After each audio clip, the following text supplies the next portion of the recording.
I wanted to start with the Dallas Cowboys because for some reason there is a narrative that is not being talked about enough for me. For you personally. For me personally. It's all about satisfying your need for a narrative. Yes, it is. I'm not a Dallas Cowboys fan, but I know a lot of them. They're out there, man.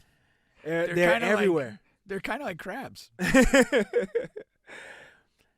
This Cooper Rush guy has come in for Dak Prescott while he's hurt. He came in for a game last year as well when Dak Prescott was out. Yes. I don't remember that, but I heard about it. So Cooper Rush, in his NFL career, he's undefeated. He hasn't lost a game. All right? One of the greats. He has a game-winning touchdown drive in a vast majority of his games, all right? In the 4 of his 5 starts, and he's undefeated in all of his starts. This is what I don't understand. Soon as Dak gets healthy enough to play, Dak is going to come in and play, all right? I understand there's an old adage that says follow the money. If you're ever confused, follow the money because that's where that's right. where all the action is going to be. That's where everything's going to be. So, yeah, Dak is a top 5 paid quarterback, so when he comes back, he's going to play. I'm not saying Cooper Rush is better than Dak Prescott. What I'm saying is, and what my belief is he's good enough and he's playing well enough. He has the team playing well enough to just keep him in. Keep him in. Ride it out. Dak was not performing well before he got hurt anyhow. No. He wasn't performing he wasn't. They put up 3 points against the Bucs. Game 1. You're right. And he's already an embattled quarterback anyhow. He's an enigma. He plays well against bad teams. He struggles in primetime moments. Yeah. All right. And yeah, we haven't seen Cooper in a big spot, a big game against the Buffalo Bills or Kansas City Chiefs or what have you. But if they bring Prescott back, they won't have to worry about that. They'll be home by early January. You know what you have in Dak. A fully healthy Dak he's a solid quarterback. He's one of those guys that we talk about all the time. Yeah. He's Kirk Cousins, Jimmy's, and maybe he can be the top of that tree, but he's one of those guys. We talked about it a few weeks ago, 100%. There's a lot of things that work, and I actually did hear another show talk about this. Okay. And so there's your theory, which I ascribe to, is that when you have a quarterback that is on a rookie or franchise-friendly deal, you have a legitimate chance to build the rest of your roster in a stronger way. When they paid Dak a couple years ago, Dallas has lost that, and they've had to make these mortgage the future moves around him to kind of sustain what they perceive to be a title window with Dak Prescott. He's not that guy. Right. He's not bringing any titles to Dallas. And when he's being paid as a top 5 guy and he's maybe a 12 to 18 performer, your franchise is at a disadvantage. It is. And think about their 2 star defenders. They're on rookie deals. Right. They're coming up, so you got to pay those guys. Oh, yeah. And you're going to have to pay those guys top of the market. For sure. Pay. For How sure. are you going to do that with Dak and Zeke? And yeah. This could be, if they have the balls to do it. If they have the balls to do it. A Tom Brady moment. When Drew Bledsoe was the entrenched starter on a big money deal and he was the guy, he'd taken him to the Super Bowl, he gets injured, they start rolling with Brady, and Brady was good enough, and the record was enough.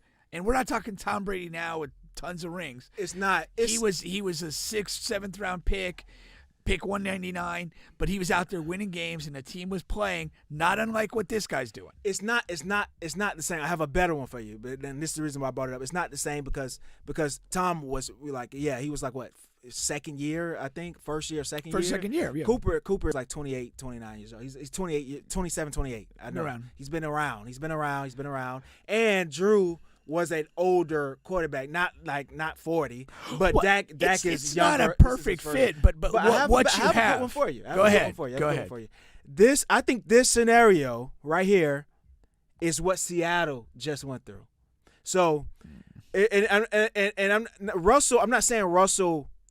The team forced Russell out. There isn't any concrete evidence on what happened there, but Russell was in a position to get extended, his contract is in Denver. Which Denver did. Okay. But you have a guy in Geno Smith who the team all along believed he can do what we need him to do, and we can recreate what we had with Russell in the beginning. Let's get a game manager in here and let's build this team around defense and running the ball again. Remember, all of these years with Seattle, these last 2 to 3 years, the talk has been, man, let Russ cook. You guys aren't letting Russ throw enough. You guys are trying to depend on defense and managing too much. You need to let him throw the ball, let him loose. Right. Seattle wants to run the ball, play defense, make a couple plays down the field passing a game. Right. Geno is doing just that. You don't need to pay a guy $40 million a year to do that. Right. Matter of fact, it's in your best interest not to. Yeah, no, I get that. So I think that's what we're in now. I think both parallels Can fit are appropriate. The one thing, and the Shady McCoy was on the show that was talking about this. Okay. And he made it like his point is like, this guy's playing well. Yeah. He goes, we may not know who he is, and he said, when I first came in the league, I don't know that everybody knew how I was. I wasn't a top 10 pick, but I knew I could play, and then you all found out. And that might, he was kind of implying that might be with Cooper Rush. Like, this guy might play. Apparently, there's like this fucking like unheard of code of if you're not a high draft pick, if you're not, that he has a ceiling on him. We don't know. I mean, yeah, he's not flinging the ball at 90 yards every throw. You know what I mean? We don't know what his arm strength is like. But he's performing well. He's winning games. He doesn't have an interception in any of his starts. He's 5-0 with 0 interceptions. You just screwed him right there. He's throwing this week. I mean, but still, even if he does, what? It's only one.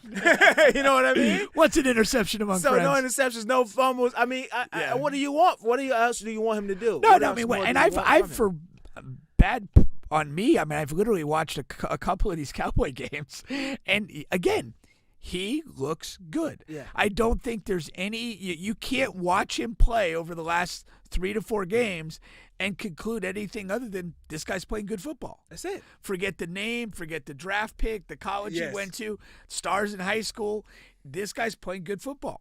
He's getting the ball out quickly. He's protecting it. He's making throws that he needs to make to move the chains. Credit to him. And I do think the Cowboys, I don't think it's going to be as obvious as it rolls back to Dak.